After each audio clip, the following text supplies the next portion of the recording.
कोमल की शादी को 3 साल हो गए, लेकिन इस बीच वो एक बार भी अपने पीहर नहीं आई। माँ ही उसकी डिलीवरी पर उसकी ससुराल गई थी और वहाँ से वापस लौटने के बाद अपने हर परिचित से अपनी बेटी के सुखी जीवन की प्रशंसा करते थकती नहीं थी। सुधाकर पल भर कोमल का बिछोह बर्दाश्त नहीं करता। कोमल भी उससे अलग नहीं रह सकती। मेरी अनुपस्थिति में कौन ख्याल रखेगा, यही उसकी एकमात्र चिंता रहती। तभी तो मुझे जाना पड़ता है उसकी ससुराल। खुश होकर उसकी माँ ऐसे हंस देती जैसे उसके जैसा दामाद तो चिराग लेकर भी ढूंढने से नहीं मिल सकता किसी को। कोमल के पिता भी जब तब संतुष्ट भाव से कह दिया करते, मैं अच्छी तरह जानता था कि इस रिश्ते से कोमल सुखी रहेगी। फैलती हुई बेल को उचित समय पर सहारा मिल जाए तो वो भली भांति पनपती है। पूरे 2 वर्ष से कोमल के सुखी जीवन की यह गाथा सुनता आ रहा था। मुझसे शादी न होने पर भी वह सुखी हो गई। कद 5 फुट, चेहरा कुरूप, विकलांग कोमल का पति मेरी तरह किसी यूनिवर्सिटी का प्रोफेसर नहीं था। खूबसूरती की बात रहने दी जाए, लेकिन वो शरीर से भी स्वस्थ नहीं। कोमल को नायक के बदले जोकर मिला। ऐसे इंसान से हंसी मजाक तो संभव था, प्रेम नहीं। किंतु वो मूर्खा इसी जोकर को अपना आदर्श नायक समझने लगी, या फिर शायद उसकी अपार संपत्ति ने ही उसका मन मोह लिया। यह सवाल लगातार मुझे चुभ रहा था, लेकिन कोई संतोषजनक समाधान नहीं निकाल पा रहा था। मैं तो ये उम्मीद लगाए बैठा था कि उससे मिलकर आने के बाद कोई मेरे पास आकर कहेगा। एकांत में अनमनी होकर वो लंबी लंबी सांसें भरती है, उदासी के बादल उसे श्यामल बना देते हैं, तो मैं खुशी से नाच उठता। लेकिन कहीं से भी मुझे ऐसी बात सुनाई नहीं दी। इतना तो निश्चित था कि वो मुझे भूली नहीं थी, भूल भी नहीं सकती थी। कभी हम दोनों ने एक दूसरे को जीवन एक साथ निभाने का वचन भी दिया था। उस नाते मुझे अभी भी ऐसा लगता है कि कोमल पर मेरा अभी भी पूरा अधिकार है। किंतु वो तो मुझे खोकर भी बहुत खुश थी। मैं हैरान था कि एक अपाहिज और कुरूप व्यक्ति पर स्वर्ग की अप्सराओं से रूपवती कोमल कैसे अपना प्रेम न्यौछावर कर सकी। उसकी शादीशुदा जिंदगी में कहीं ना कहीं कोई दुख होगा अवश्य, मेरा ऐसा विश्वास है।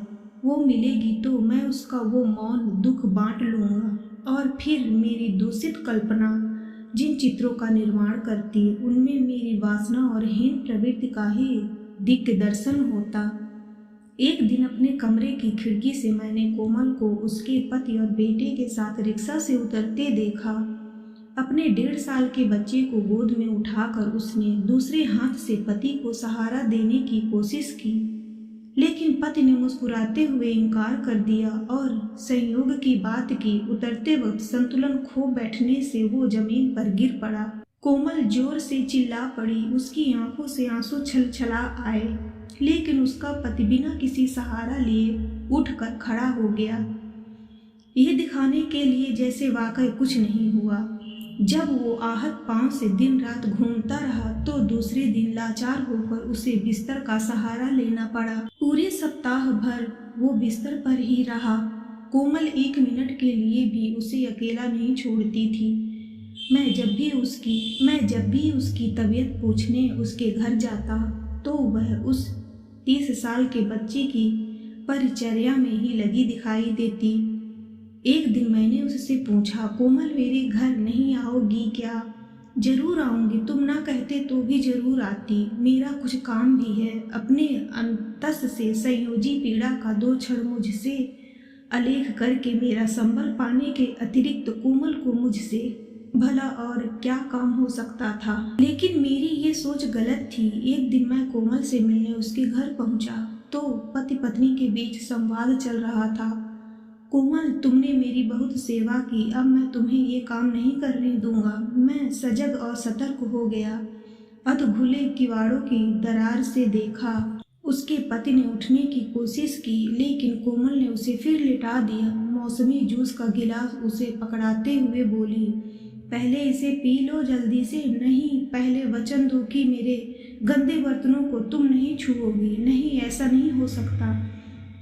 तो फिर मैं जूस नहीं पीऊँगा, फिर मैं भी खाना नहीं खाऊंगी। कोमल नाराज होकर कुर्सी पर बैठ गई।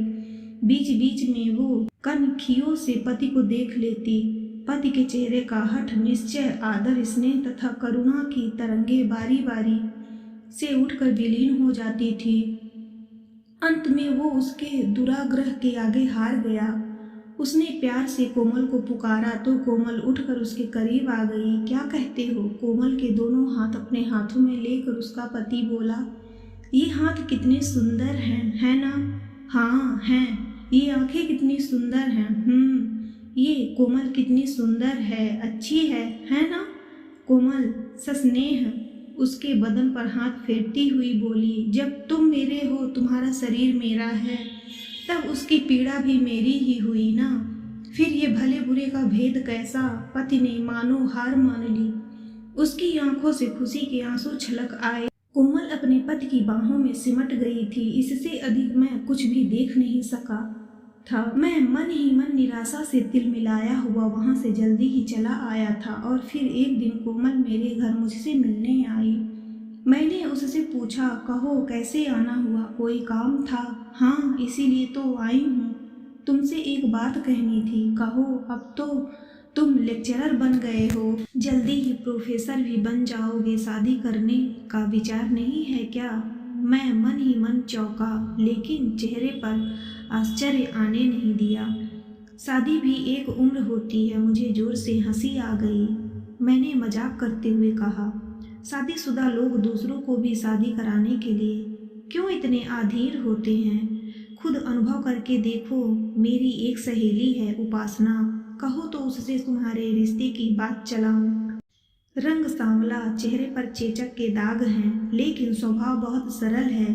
अच्छी लड़की है। सही कहा, रंग सांवला, चेहरे पर चेचक के दाग। वैसे लड़की अच्छी है। गृहस्थी केवल रंग से नहीं चलती, वो अपने स्वभाव से तुम्हें मोह लेगी। मैं मौन रहा। सिर्फ व्यंग्यात्मक मुस्कान चेहरे पर स्पष्ट थी। कोमल शांत स्वर में बोली, मुझे ही देखो। दूसरों को मेरे पति की शक्ल सूरत साधारण लगती होगी, लेकिन कोई मेरी नज़र से देखो तो पता चलेगा कि इस संसार में मेरे पति से खूबसूरत इंसान कोई दूसरा नहीं। उनका ये रूप सिर्फ मैं ही देख सकती हूँ। मेरे मन में शैतान जागा। स्वर में तीव्रता आने लगी। कोमल के शब्दों से मेरा संयम डगमगाने लगा। तुमने तो अपनी आंखें बंद कर ली कोमल, लेकिन इसका ये मतलब नहीं कि सभी वैसा ही करेंगे। तुम्हारा सौभाग्य ही है कि तुम्हें दोनों आंखें बंद करके चलने वाला पति मिला है। क्या मतलब? कोमल का दोष उसके चेहरे से स्पष्ट झलक रहा था। क्या तुमने अपने पति को बताया है कि एक रात मेरे साथ भाग चलने के विचार से तुम मेरे घर आई थी और तुमने ही मुझे इसके लिए उकसाया था? मेरे विवेक और संयम पर शैतान अब तक हावी हो चुका था। कोमल की आंखें जैसे अंगारे उबलने लगी थी। उसी समय मुझे एहसास हुआ कि कोमल से मुझे जैसी उत्तीर्णता चाहिए थी वो वहाँ नहीं थी। वहाँ थी सिर्फ बर्फीली चट्टान की ठंडक। उसका हाथ अपने हाथ मेरे हाथ से छूट गया। उसी समय उसका पति कोमल पुकारता हुआ वहाँ पहुँच गया। हम दोनों को देखता हुआ बोला, बातचीत चल रही है, चलने दो। उसे कमरे से निकलते देखकर कोमल ने पुकारा, सुधाकर बोलो। यहाँ क्या चल रहा था? ये समझाने के लिए कोमल ने मेरा हाथ थाम लिया और बोली, हाँ अब तुम जाओ, मैं अभी आती हूँ। उसी भावहीन चेहरे से उसका पति कमरे से बाहर चला गया। मुझे अपने दिल की धड़कन बंद होती प्रतीत हो रही थी। गला सूख रहा था। मैंने अपना हाथ उसकी गिरफ्त से जैसे ही छुड़ाया, वो बोली, घबरा क्यों गए? अपना हाथ फिर से मेरे हाथ में देते हुए बोली, लो और देखो इस हाथ के स्पर्श में क्या है। तुम्हें यही मिट्टी जैसी ठंडक के अलावा कुछ महसूस नहीं होगा। ये हाथ अब मेरे पति के हैं। इन पर अब पूरा अधिकार उन्हीं का है। अनजाने ही मैं सिहर उठा। कोमल फिर बोली, एक माँ का हाथ पकड़कर तुम्हें क्या मिलेगा? बोलो।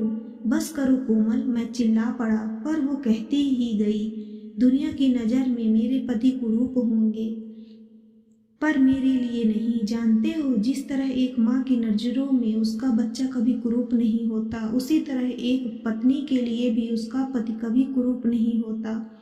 शरीर में बाहरी रूप से कमी हो सकती है। मैंने अपने विगत जीवन की सारी बातें सुधाकर से कह दी है, तभी तो सुधाकर का प्रेम पा सकी। दुनिया वालों को जैसे वो दिखाई देते हैं, मैंने उनसे एकदम निराले रूप में ही पाया है। कोई मुझे उनसे दूर नहीं कर सकता। उनके सामने मैंने तुम्हारा हाथ इसलिए पकड़े रखा ताकि तुम्हें दिखला सकूं कि उन्हें मुझ पर कितना विश्वास है। वो जानते हैं और समझते भी हैं कि मैं उनकी हूँ, सिर्फ उनकी हूँ। कोमल इतना कहकर चुप हो गई। उसकी आंखें भर आईं। अब तक मैं भी अपना खोया संयम पा लिया था। आवेग से सिसकते हुए मैंने कोमल के पांव पकड़ लिए।